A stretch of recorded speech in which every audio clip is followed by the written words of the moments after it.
बोलिए सच्चिदानंद भगवान की जय। सद्गुरुदेव भगवान की जय।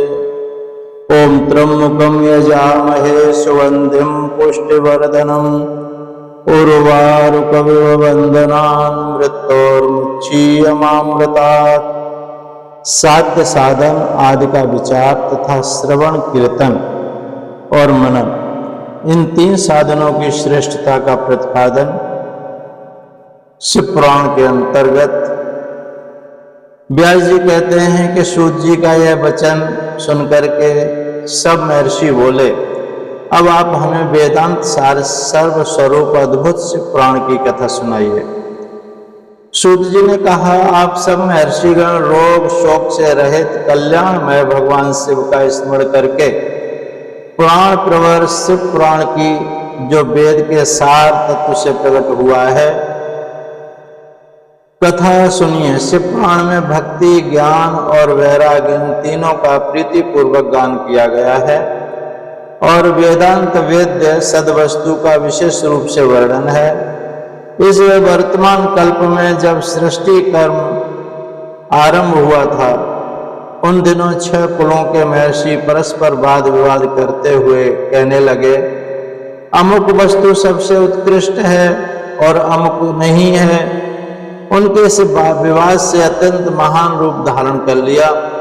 तब वे सब के सब अपनी शंका के समाधान के लिए सृष्टिकर्ता अविनाशी ब्रह्मा जी के पास गए और हाथ जोड़ करके विनय भरी वाणी में बोले, प्रभु आप संपूर्ण जगत को धारण पोषण करने वाले तथा समस्त कारणों के भी कारण हैं। हम यह जानना चाहते हैं कि संपूर्ण तत्वों से परे परात्पर पुराण पुरुष कौन है। ब्रह्मा जी ने कहा, जहां से मन सहित वाणी उन्हें न पाकर लौट आती है तथा जिनसे ब्रह्मा विष्णु रुद्र इंद्र आदि से युक्त यह संपूर्ण जगत समस्त भूतों एवं इंद्रियों के साथ पहले प्रकट हुआ है, वे ही ये देव महादेव सर्वज्ञ एवं संपूर्ण जगत के स्वामी हैं। ये ही सबके उत्कृष्ट हैं। भक्ति से ही उनका साक्षात्कार होता है, दूसरे किसी उपाय से कहीं इनका दर्शन नहीं होता। रुद्र हरि हर तथा अन्य देवेश्वर सदा उत्तम भक्ति भाव से उनका दर्शन करना चाहते हैं। भगवान शिव में भक्ति होने से मनुष्य संसार बंधन से मुक्त हो जाता है। देवता के कृपा प्रसाद से उनमें भक्ति होती है और भक्ति से देवता का कृपा प्रसाद प्राप्त होता है। ठीक उसी तरह जैसे यहाँ अंकुर से बीज और बीज से अंकुर पैदा होता है, इसलिए तुम सब महर्षि भगवान शंकर का कृपा प्रसाद प्राप्त करने के लिए भूतल पर जाकर वहां सैकड़ों वर्षों तक चालू रहने वाले एक विशाल यज्ञ का आयोजन करो। इन यज्ञपति भगवान शिव की ही कृपा से वेदोक्त विद्या के सारभूत साध्य साधन का ज्ञान होता है। शिव पद की प्राप्ति ही साध्य है, उनकी सेवा ही साधन है तथा अनेक प्रसाद से जो नित्य नैमित्य आदि फलों की ओर से निष्प्रिय होता है वही साधक है। वेदोक्त कर्म का अनुष्ठान करके उसके महान फल को भगवान शिव के चरणों में समर्पित कर देना ही परमेश्वर पद की प्राप्ति है। वही शालोक्य आदि के क्रम से प्राप्त होने वाली मुक्ति है। उन पुरुषों की भक्ति के अनुसार उन सबको उत्कृष्ट फल की प्राप्ति होती है। उस भक्ति के साधन अनेक प्रकार के हैं जिनका साक्षात परमेश्वर ने ही प्रतिपादन किया है। उनमें से सारभूत साधन को संक्षिप्त करके मैं बता रहा हूँ। कान से भगवान के नाम गुण और लीला का श्रवण, वाणी द्वारा उनका कीर्तन तथा मन के द्वारा उनका मनन, इन तीनों को महान साधन कहा गया है। श्रोत्रेण श्रवणम तस्य वचसा कीर्तनम तथा मनसा मननम तस्य महासाधनम उच्यते शिव पुराण। तात्पर्य है कि महेश्वर का श्रवण कीर्तन और मनन करना चाहिए। यह श्रुति का वाक्य हम सबके लिए प्रमाणभूत है। इसी साधन से संपूर्ण मनोरथों की सिद्धि में लगे हुए आप लोग परम साध्य को प्राप्त हो। लोग प्रत्यक्ष वस्तु को आंख से देखकर उसमें प्रत्यक्ष होते हैं, परंतु जिस वस्तु का कहीं भी प्रत्यक्ष दर्शन नहीं होता उसे श्रवणेन्द्रिय द्वारा ध्यान सुनकर मनुष्य उसकी प्राप्ति के लिए चेष्टा करता है। अतः पहला साधन श्रवण ही है। इसके द्वारा गुरु के मुख से तत्व को सुनकर श्रेष्ठ बुद्धि वाला विद्वान पुरुष अन्य साधन कीर्तन एवं मन की सिद्धि करे।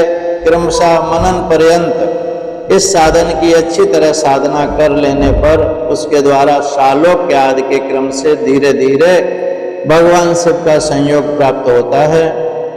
पहले सारे अंगों के रोग नष्ट हो जाते हैं, फिर सब प्रकार का लौकिक आनंद भी विलीन हो जाता है।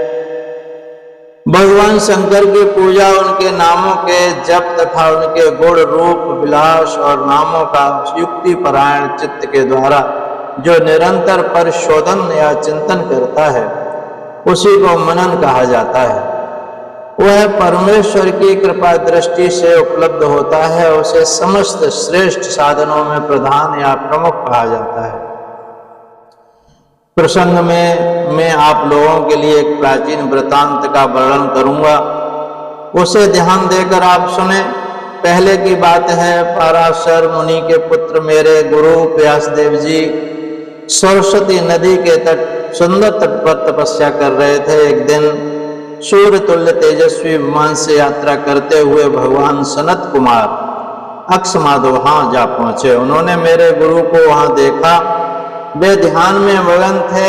उससे जगने पर उन्होंने ब्रह्मपुत्र सनत कुमार को अपने सामने उपस्थित देखा। देखकर वे बड़े वेग से उठे और उनके चरणों में प्रणाम करके मुनि ने उन्हें अर्घ्य दिया और देवताओं के बैठने योग्य आसन भी अर्पित किया।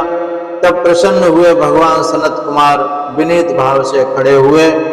व्यास जी ने गंभीर वाणी में बोले, मुने तुम सत्य वस्तु का चिंतन करो, वह सत्य पदार्थ भगवान शिव ही हैं। व्यास जी से गंभीर वाणी से बोले, मुने तुम सत्य वस्तु का चिंतन करो, वह सत्य पदार्थ भगवान शिव ही हैं जो तुम्हारे साक्षात्कार के विषय होंगे। तो इस प्रकार से क्या सत्य वस्तु है, क्या साक्षात्कार होना है, कैसे होना है, ये शिव पुराण आज से प्रारंभ कर रहे हैं और आप इस श्रृंखला में उपस्थित हों और रोज इस प्रकार से डालते रहेंगे। देखें आपकी उपस्थिति जितनी भी होगी और इस प्रसंग के द्वारा हमारी चाहना यही है कि अच्छी बातें आप तक पहुंचती रहें। इसके लिए सब्सक्राइब और लाइक पता नहीं क्या क्या कहते हैं, मैं तो मुझे जानता भी नहीं हूँ, ये जरूर कर लिया करें। इतना ही कह के वाणी को विराम। बोलिए सच्चिदानंद भगवान की जय। हरिओम तत्सत, हरिओम तत्सत, हरिओम तत्सत। बोलिए शंकर भगवान की जय। हर हर बोले।